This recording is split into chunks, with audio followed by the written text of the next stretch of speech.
ପାଞ୍ଚ କିଲୋମିଟର ପାଥରମାଳି ରହିଛି। ଆଜି ପର୍ଯ୍ୟଟନ ବିଭାଗ ଏବଂ ବ୍ଲକ ପ୍ରଶାସନ ଯେଉଁ ବୁଲି ଦେଖିଛନ୍ତି ବହୁତ ସୁନ୍ଦର ବୋଲି ଆସିଲେ କ'ଣ କହିବେ?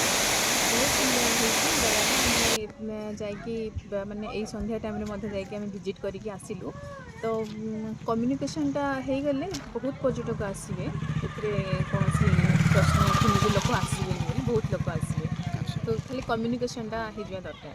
ଆଚ୍ଛା ଯଦି ପର୍ଯ୍ୟଟନ ବିଭାଗ ଚାହିଁବ ତାହେଲେ ଏଇଟା ନିଶ୍ଚିତ ଭାବରେ ଆର ଉନ୍ନତିକରଣ ହେଇପାରିବ। ଆଉ ଏହାର ପୁରା ଓଡ଼ିଶାରେ ଆର ନାଁ ମଧ୍ୟ ଲୋକ ଜାଣିବେ ଯେ କୋରାପୁଟ ଦଶମନ୍ତପୁର ମଧ୍ୟ ଏମିତି ଗୋଟେ ଟେବୁଲ୍ ମାଉଣ୍ଟେନ୍ ଅଛି ଯେଉଁଥିରେ କି ମାନେ ଅନ୍ୟ ଷ୍ଟେଟ୍ରେ ଯେଉଁ ଭଳିଆ ଲୋକମାନେ ଯାଇକି ଆସୁଛନ୍ତି, ଯେମିତି ଟେବୁଲ୍ ମାଉଣ୍ଟେନ୍ରେ ଯାହା ଆମର ଅଛି ଆକ୍ଟିଭିଟି ଯାହା ହେଉଛି, ଆମର ଏଇଠି ମଧ୍ୟ ହେଇପାରିବ ସେଇଭଳିଆ ଆକ୍ଟିଭିଟି।